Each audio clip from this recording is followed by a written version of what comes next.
ഞാൻ തൃശ്ശൂരിൽ നിന്ന് വരുന്നു. ഞാനൊരു ഹിന്ദു കുടുംബത്തിൽ ജനിച്ചതാണ്. ഞാൻ ചെറുപ്പം മുതലേ ഈശോയിനും മാതാവിനും പ്രാർത്ഥിക്കാറുണ്ടായിരുന്നു. എൻ്റെ അമ്മയ്ക്ക് ഭയങ്കര വിശ്വാസമായിരുന്നു. അങ്ങനെ ഞങ്ങളും പ്രാർത്ഥിക്കാറുണ്ടായിരുന്നു. പിന്നെ ഹസ്ബൻഡിന് അങ്ങനെ വീട്ടുകാർ പറഞ്ഞ വിശ്വാസം ഉണ്ടായിരുന്നില്ല. ഞാൻ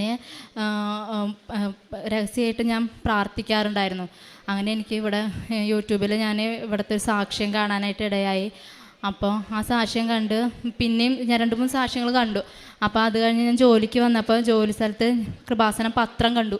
ആ പത്രം ഞാൻ വായിച്ച് ഞാൻ എൻ്റെ കൂടെ വർക്ക് ചെയ്യുന്ന ചേച്ചിയുടെ അടുത്ത് ചോദിച്ചപ്പോൾ പറഞ്ഞു, ഇങ്ങനെ ആലപ്പുഴയിൽ മാതാവിൻ്റെ ഒരു പള്ളിയുണ്ട്, അവിടെ ഭയങ്കര അത്ഭുതങ്ങൾ നടക്കുന്നുണ്ടെന്ന് പറഞ്ഞു. അപ്പം ഞാനത് രഹസ്യമായിട്ട് ഞാൻ ഫോണിൽ കാണാറുണ്ടായിരുന്നു. അച്ഛൻ്റെ ധ്യാനമൊക്കെ കേൾക്കാറുണ്ട്. അങ്ങനെ ഒരിക്കൽ ഞാൻ സ്വപ്നം കണ്ടു. ഞാനും ഹസ്ബൻഡും കൂടി ഇങ്ങോട്ട് വരുന്നതായിട്ട് ഞാൻ സ്വപ്നം കണ്ടു. അത് കഴിഞ്ഞ് ഞാനിങ്ങോട്ട് വരാനായിട്ട് ഞാൻ എന്നും മാതാവിൻ്റെ അടുത്ത് ഞാൻ പ്രാർത്ഥിക്കും. എനിക്ക് ഇവിടെ വരണം, എനിക്ക് മാതാവിൻ്റെ അടുത്ത് ഇവിടെ വന്ന് പ്രാർത്ഥിക്കണം. അങ്ങനെ ഇരിക്കുമ്പോൾ എൻ്റെ അച്ഛനെ വയ്യാതെ, ഈ അച്ഛന് 75 വയസ്സ് കഴിഞ്ഞതാണ്. അച്ഛൻ ഭയങ്കര സീരിയസ് ആയിട്ട് കിടക്കുമായിരുന്നു. അപ്പം ഞാൻ എൻ്റെ വർക്ക് ചെയ്യുന്ന അവിടുത്തെ സിസ്റ്റർ പറഞ്ഞു, ഇവിടെ വന്ന് അച്ഛനെ നമുക്ക് കിട്ടാനല്ല, അച്ഛൻ നല്ല വയസ്സായി, അച്ഛൻ കിട്ടില്ല എന്നുള്ളത് ഡോക്ടർ പറഞ്ഞിട്ടുണ്ട്. അപ്പോൾ പറഞ്ഞു, നമുക്ക് ദൈവത്തിൻ്റെ ഇഷ്ടം എങ്ങനെയാണോ അത് നിറവേറണം, അച്ഛനെ ബുദ്ധിമുട്ടിക്കരുത്, നിങ്ങൾ അവിടെ വന്ന് പ്രാർത്ഥിക്കുമെന്ന് പറഞ്ഞു. ഞങ്ങളിവിടെ വന്ന് പ്രാർത്ഥിച്ചു. ഞാൻ ഹസ്ബൻഡിൻ്റെ അടുത്ത് ചോദിച്ച് ഞാൻ അവിടെ വന്നു. പക്ഷെ ഉടമ്പടി എടുക്കണ കാര്യം ഹസ്ബൻഡിൻ്റെ അടുത്ത് പറഞ്ഞിട്ടുണ്ടായിരുന്നില്ല. ഞാൻ ഇവിടെ വന്ന് ഉടമ്പടി എടുത്തു. ഇവിടെ വന്ന് പ്രാർത്ഥിച്ച് ഞാൻ പ്രാർത്ഥിക്കാറുണ്ടായിരുന്നു. അങ്ങനെ ഒരാഴ്ച കഴിഞ്ഞപ്പം അച്ഛൻ മരിച്ചു. ഞാൻ സ്വപ്നം കണ്ടു 2 ദിവസം കഴിഞ്ഞപ്പോൾ. അച്ഛൻ്റെ കഴുത്തിൽ ഇങ്ങനെ കാശുരൂപം, മാതാവിൻ്റെ കാശുരൂപം. ഞാൻ ചോദിച്ചു, അച്ഛനത് എവിടെ നിന്ന് കിട്ടിയേ പറഞ്ഞു. അപ്പോൾ അച്ഛൻ പറഞ്ഞു, ഞാൻ ഇവിടെ കൃപാസനത്തിൽ വന്നിട്ടുണ്ടായിരുന്നു പറഞ്ഞു. അപ്പം ഞാൻ പറഞ്ഞു, ഞാനിനി എൻ്റെ ഭർത്താവിൻ്റെ വീട്ടുകാരെന്നും വിശ്വസിക്കണു, അവരുടെ കൂടെ മാത്രം ഞാനിനി ഇവിടെ വരുള്ളൂ എന്ന് പറഞ്ഞു. ഞാൻ ഈ ഉടമ്പടി എടുത്ത കാരണം ഈ 3 മാസം ഞാൻ 5:30 ഞാൻ പ്രാർത്ഥിക്കാറുണ്ടായിരുന്നു. ഇവരെ കാണാതെ ഞാൻ അടുക്കളയിൽ വെച്ച് എനിക്കങ്ങനെ മാതാവിൻ്റെ ഫോട്ടോ പോലും കൈ പിടിക്കാനുള്ളൊരു ഇതുണ്ടായിരുന്നില്ല. ഞാൻ ചിരട്ടയിൽ മാതാവിൻ്റെ തിരി കത്തിച്ച് ഞാൻ കരഞ്ഞ് പ്രാർത്ഥിച്ചു, മാതാവേ ഇനി എനിക്ക് ഉടമ്പടി പുതുക്കാനാണെങ്കിൽ മറയില്ലാണ്ട് പ്രാർത്ഥിക്കാൻ അമ്മ എനിക്കൊരു വഴി കാണിച്ചു തരണം, എന്നാൽ മാത്രം ഞാൻ ഈ ഉടമ്പടി പുതുക്കുള്ളൂ. എനിക്ക് പ്രാർത്ഥിക്കണം, എൻ്റെ അമ്മയുടെ അടുത്ത് വന്ന് ഉടമ്പടി എനിക്ക് കണ്ടിന്യൂ ചെയ്യണം, എൻ്റെ അമ്മ എന്നെ അനുഗ്രഹിക്കണം. ഞാൻ ഇവർ ഹസ്ബൻഡൊന്നും കാണാതെ ഞാൻ പ്രാർത്ഥിക്കും. അങ്ങനെ പിന്നെ എനിക്കിങ്ങനെ അച്ഛൻ്റെ ധ്യാനം ഒരു വട്ടെങ്കിലും ഇവിടെ വന്ന അച്ഛൻ്റെ ധ്യാനത്തിൽ എനിക്ക് പങ്കുകൊള്ളുന്ന ഞാൻ ഭയങ്കരമായിട്ട് ഞാൻ കരഞ്ഞു പ്രാർത്ഥിക്കാറുണ്ടായിരുന്നു. അങ്ങനെ ഞാൻ ഒരു ദിവസം ഞാനിനി ഹസ്ബൻഡിനെ മാനസാന്തരപ്പെടാനായിട്ട്, എന്നെ ഇവിടെ വിടാനായിട്ടുള്ള ഒരു അനുവാദം കിട്ടാനായിട്ട് ഞാൻ ഒരുങ്ങി പ്രാർത്ഥിച്ചു. അമ്മയോട് പറഞ്ഞു, അമ്മ തന്നെ ഹസ്ബൻഡിൻ്റെ അടുത്ത് ഇത് പറയണം, അതിനുള്ള മറുപടി അമ്മ തന്നെ എനിക്ക് തരണം. അങ്ങനെ ഞാൻ 2-3 ദിവസമായിട്ട് ഇങ്ങനെ പ്രാർത്ഥിച്ചുകൊണ്ടിരിക്കുമ്പോൾ ഒരു ഹസ്ബൻഡ് എൻ്റെ ഫോൺ നോക്കി, ഫോണിൽ ഇതൊക്കെ കണ്ടപ്പോൾ ചോദിച്ചു ഇത് എന്താണെന്ന്. അപ്പോൾ ഞാൻ അങ്ങനെ പറഞ്ഞു, ഇവിടെ വന്ന് ഞാൻ ഉടമ്പടി എടുത്തിട്ടുണ്ടായിരുന്നു എന്ന് പറഞ്ഞു. അപ്പോൾ തന്നെ ഹസ്ബൻഡ് എൻ്റെ അടുത്ത് പറഞ്ഞു, നമുക്ക് അങ്ങോട്ട് പോവാമെന്ന് പറഞ്ഞു. അപ്പോൾ ഇവിടെ വന്ന് ഞങ്ങൾക്ക് സാമ്പത്തികമായിട്ടുള്ള കുറച്ച് ബുദ്ധിമുട്ടുകളും കാര്യങ്ങളൊക്കെ ഉണ്ടായിരുന്നു. അങ്ങനെ അങ്ങനെ കുറച്ച് ബുദ്ധിമുട്ടായപ്പോൾ ഹസ്ബൻഡ് പറഞ്ഞു, നമുക്കൊന്ന് അങ്ങോട്ട് പോകാൻ പറഞ്ഞു. ഇവിടെ വന്നപ്പോൾ ഞങ്ങൾ സൺഡേ ആണ് ഇവിടെ വന്നത്, അച്ഛൻ്റെ ധ്യാനത്തിൻ്റെ ദിവസം. ഇപ്പോൾ ഇവിടെ വന്നപ്പോൾ ഹസ്ബൻഡ് എൻ്റെ അടുത്ത് പറഞ്ഞു, നീ കഴിഞ്ഞിട്ടുണ്ടെങ്കിൽ വിളിക്കും, ഞാൻ പുറത്ത് നിൽക്കാമെന്ന് പറഞ്ഞു. ഞാൻ പറഞ്ഞു, വേണ്ട, നമുക്ക് എത്ര പേര് ഇവിടെ വരാനായിട്ട് ആഗ്രഹിച്ചിട്ട് പറ്റണില്ല, നമ്മളിവിടെ എത്തിയില്ലേ, അച്ഛൻ്റെ ധ്യാനം ഒന്ന് കേട്ടൂടെ പറഞ്ഞു. ഞങ്ങൾ 2 പേരും ഇവിടെ ഫ്രണ്ടിൽ തന്നെ ഇരുന്ന് ഞങ്ങൾ അച്ഛൻ്റെ ധ്യാനം കേട്ടു. ഇവിടെ നിന്ന് ഇറങ്ങിയപ്പോൾ ഹസ്ബൻഡ് പറഞ്ഞു, എനിക്കിവിടെ വന്ന് പ്രാർത്ഥിച്ചപ്പോൾ എന്തോ ഒരു പോസിറ്റീവ് എനർജി കിട്ടി. അപ്പോൾ ആളും പിന്നെ എൻ്റെ കൂടെ ഞങ്ങൾ 2 പേരും കൂടി അച്ഛൻ്റെ ധ്യാനം കാണാനൊക്കെ തുടങ്ങി. ഇവിടെ നിന്ന് പോയതിൻ്റെ 2 ദിവസം കഴിഞ്ഞപ്പോൾ ആൾക്ക് വലിയൊരു വർക്ക് കിട്ടി, ഒരു 5 ലക്ഷത്തിൻ്റെ വർക്ക് കിട്ടി. ആ വർക്ക് ആൾക്ക് സ്വന്തമായിട്ട് ചെയ്യാൻ പറ്റി. ആൾ സ്വന്തമായിട്ട് തുടങ്ങിയെങ്കിലും കൂടിയിട്ട് അതങ്ങോട്ട് ശരിക്കും ചെയ്യാനായിട്ട് പറ്റിയില്ല. ആൾക്ക് അലുമിനിയം ഫാബ്രിക്കേഷൻ്റെ വർക്കാണ്. സ്വന്തമായിട്ട് കട തുടങ്ങിയെങ്കിലും കൂടി അത് കൃത്യമായി ചെയ്യാനായിട്ട് പറ്റുന്നുണ്ടായിരുന്നില്ല. ഇവിടെ വന്നതിൻ്റെ ശേഷം വലിയ വർക്ക് കിട്ടി. അതാൾ നല്ല ലാഭമൊക്കെ നിങ്ങൾക്ക് അതിൽ നിന്ന് കിട്ടിയായിരുന്നു. അങ്ങനെ ആളുടെ കീഴിൽ 4 പേരേനെ ആൾ ഹെൽപ്പായിട്ട് വെച്ചു. അങ്ങനെ വർക്കുകളൊക്കെ കിട്ടി തുടങ്ങി. അങ്ങനെ ആൾക്ക് ഭയങ്കര വിശ്വാസമായി.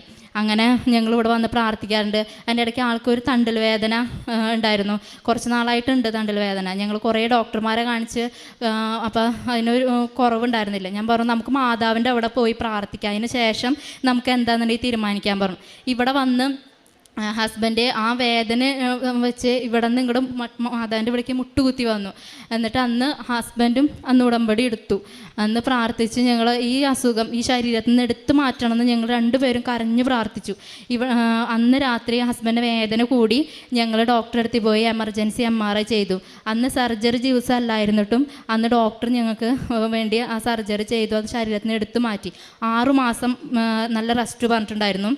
ഇവിടെ 1.5 മാസം ആയപ്പോഴത്തേനും ഞങ്ങളിവിടെ റാലിയിൽ പങ്കെടുക്കാൻ വന്നു.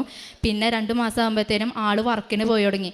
അങ്ങനെ ഒരു ഓപ്പറേഷൻ ചെയ്തതായിട്ട് ആളുടെ ശരീരത്തിൽ അങ്ങനെ തോന്നണില്ല എന്നാണ് ആൾ പറഞ്ഞത്. ഇപ്പം എല്ലാ വർക്കും ആൾ ചെയ്യുന്നുണ്ട്. ഞങ്ങൾ അതുപോലെ ഞങ്ങളുടെ അമ്മ, ഹസ്ബൻഡിൻ്റെ അമ്മ ഉടമ്പടി എടുത്തു. ഞങ്ങളിപ്പോൾ ഞാൻ അത്രയും വിഷമിച്ച് പ്രാർത്ഥിച്ച സമയങ്ങളായിരുന്നു. ഞാൻ ആരും അറിയാതെ ഞാൻ അടുക്കളയിലൊക്കെ വെച്ച് പ്രാർത്ഥിച്ചത്. കഞ്ഞിങ്ങളത്തിൻ്റെ പിന്നിൽ തിരി കത്തിച്ചിട്ടായിരുന്നു ഞാൻ എൻ്റെ മാതാവിനെ വിളിച്ച് പ്രാർത്ഥിച്ചായിരുന്നത്. ഇപ്പോൾ ഞങ്ങൾ ഇവിടെ നിന്ന് ഒരു രൂപം മാതാവിൻ്റെ മേടിച്ചിട്ടുണ്ട്. ആൾ ഫാബ്രിക്കേഷൻ്റെ വർക്കാണ്. ഇതുപോലൊരു രൂപം കൂടെ ഞങ്ങളുടെ വീട്ടിലുണ്ടാക്കി വെച്ചിട്ടുണ്ട്. അവിടെ ഞങ്ങൾ 5:30 ഞങ്ങൾ കുടുംബസമേതം മുട്ടുമ്പോൾ നിന്ന് ഞങ്ങൾ പ്രാർത്ഥിക്കുക, പ്രത്യക്ഷീകരണ പ്രാർത്ഥന ചൊല്ലും. ഞങ്ങൾ അത് കഴിഞ്ഞ് ഞങ്ങൾ അന്ന് കുർബാന കൂടും. TV കുർബാന, ധ്യാനം. ഒരു ദിവസം 8 മണി വരെ ഞങ്ങൾ TV എല്ലാ പരിപാടി, കുർബാന, ധ്യാനം, ആരാധന എല്ലാം ഞങ്ങൾ കാണും.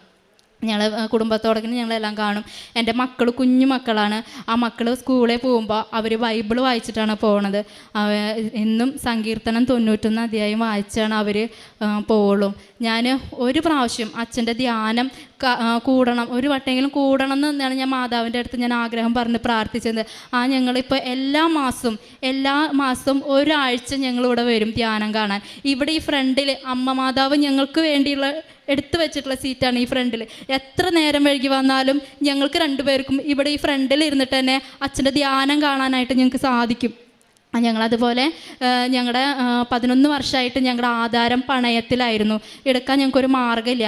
ഇവിടെ വണക്കമാസത്തിൻ്റെ സമയത്ത് ഞങ്ങൾ ഡേറ്റ് ഇട്ട് പ്രാർത്ഥിച്ചു. 21-ാം തീയതി ഞാനൊരു ഡേറ്റ് ഇട്ടു. ഒരു 17 ആകുമ്പോഴേക്കും ഞങ്ങൾക്ക് കുറച്ച് പൈസ റെഡിയായി. ഞങ്ങൾ 21-ാം തീയതിക്ക് മുന്നേ തന്നെ ഞങ്ങൾക്ക് ആധാരം എടുക്കാനായിട്ട് ഞങ്ങൾക്ക് പറ്റി. അതുപോലെ ഞങ്ങളുടെ പട്ടയം ഉണ്ടായിരുന്നില്ല, ആ പട്ടയം എല്ലാം ഇപ്പോൾ ശരിയായി ഞങ്ങൾക്ക്. അതുപോലെ പുതിയ ഭവനത്തിനുള്ള ലോണ് പാസ്സായി. ഞങ്ങൾക്ക് സ്വന്തമായിട്ട് വെള്ളം ഉണ്ടായിരുന്നില്ല. ഞങ്ങൾ മാതാവിൻ്റെ അടുത്ത് നിയോഗം വെച്ചിട്ടുണ്ടായിരുന്നു. അപ്പോൾ അവർ വെള്ളം സ്ഥാനം നോക്കാൻ വന്നപ്പോൾ ഞങ്ങളുടെ അവിടെ വെള്ളം അധികം ഇല്ലാത്ത സ്ഥലമാണ്. അവിടെ വന്ന സ്ഥാനം നോക്കി അവർ പറഞ്ഞു 300 അടിയെങ്കിലും അടിക്കേണ്ടി വരും വെള്ളം കിട്ടാമെന്ന് പറഞ്ഞു. 300 കഴിഞ്ഞ് 350 വെള്ളമില്ല. അപ്പോൾ അവർ പറഞ്ഞു വെള്ളം കിട്ടാൻ തീരെ ചാൻസ് ഇല്ല, നിങ്ങൾ എന്താ ചെയ്യണമെന്ന് ചോദിച്ചു. അപ്പോൾ ഹസ്ബൻഡ് പറഞ്ഞു നമുക്ക് 400 ആകുമ്പോൾ നിർത്താമെന്ന് പറഞ്ഞു. ഞങ്ങൾ അന്നേരം വേഗം തിരി കത്തിച്ച് ഞങ്ങൾ 2 പേരും പ്രാർത്ഥിച്ച് അപ്പം തന്നെ ഞങ്ങൾ മാതാവിൻ്റെ ഉപ്പെടുത്ത് ഞങ്ങളവിടെ അടിക്കുന്ന സമയത്ത് ഞങ്ങളവിടെ ഉപ്പിട്ട് ഞങ്ങൾ പ്രാർത്ഥിച്ച് പറഞ്ഞു ഞങ്ങൾക്ക് മാതാവ് ഞങ്ങളുടെ പൈസ പോണതിനല്ല, ഞങ്ങൾ ഹിന്ദുക്കളായിട്ടും ഞങ്ങൾ മാതാവിനെ വിശ്വസിക്കുന്നത് എല്ലാവരും ഞങ്ങളെ പരിഹസിക്കുന്നത്. അപ്പം ഇനി ഇത് മാതാവിനെ ഇതിൻ്റെ പേരിൽ ഞങ്ങൾ കൂടുതൽ എല്ലാവരും പരിഹസിക്കും. അപ്പോൾ അതാണ് ഞങ്ങൾക്ക് ഏറ്റവും അധികം വിഷമമുണ്ടായിരുന്നത്. ഞങ്ങൾ പ്രാർത്ഥിച്ചു, മാതാവേ അമ്മയുടെ ആവശ്യം ഞങ്ങൾക്ക്, അമ്മയുടെ പ്രത്യക്ഷീകരണം സ്ഥിരീകരിക്കാനായിട്ട് ഞങ്ങൾക്ക് ഈ വെള്ളം അമ്മ കാണിച്ചു തരണം. ഇവിടെ അച്ഛൻ പറഞ്ഞൊരു പ്രാർത്ഥന എൻ്റെ മനസ്സിൽ വന്നു. ദൈവപിതാവേ അങ്ങയുടെ പരിശുദ്ധദാസനായ യേശുവിൻ്റെ നാമത്തിൽ അത്ഭുതങ്ങളും അടയാളങ്ങളും കാണിക്കുന്നതിനായി ഞങ്ങളുടെ പറമ്പിന് നേരെ കൈകൾ നീട്ടണമെന്ന് പറഞ്ഞ് ആ കുഴലടിക്കുന്ന സ്ഥലത്തേക്ക് കൈ നീട്ടി. ഞാൻ 10 പ്രാവശ്യം പ്രാർത്ഥിക്കാൻ വെച്ചാൽ ഞാൻ 7 പ്രാവശ്യം പ്രാർത്ഥിക്കുമ്പോഴത്തേനും 375 അടിയായി. പെട്ടെന്ന് തന്നെ ഞങ്ങൾക്ക് വെള്ളം കണ്ടപ്പോൾ അവർ പറഞ്ഞു ഇത് ഭാഗ്യം, നിങ്ങൾക്ക് ഭാഗ്യമുണ്ട്, അങ്ങനെ കിട്ടിയ വെള്ളമാണോ എന്ന് പറഞ്ഞു. അപ്പം ഞങ്ങളുടെ അവിടെ ഇതേപോലെ അടുത്ത് തന്നെ കുഴലടിച്ചിട്ട് പെട്ടെന്ന് വെള്ളം കണ്ടിട്ട്, പക്ഷെ അത് ചെളിവെള്ളമായിട്ട് അവർക്കത് യൂസ് ചെയ്യാൻ പറ്റിയിരുന്നില്ല. ഇത് കുറേ പാറയായതുകൊണ്ട് നിങ്ങൾക്ക് ഇത് വെള്ളം നല്ല വെള്ളമാണ് നിങ്ങൾക്ക് കിട്ടിയേക്കണത്. അങ്ങനെ ഞങ്ങൾക്ക് കുറേ അനുഗ്രഹങ്ങൾ മാതാവിൻ്റെ നിന്ന് ഞങ്ങൾക്ക് കിട്ടിയിട്ടുണ്ട്. ഞങ്ങൾ അമ്മയും ഞങ്ങളെല്ലാവരും ഇപ്പോൾ ഉടമ്പടി എടുത്ത് ഞങ്ങൾ ഒരുമിച്ച് പ്രാർത്ഥിക്കും.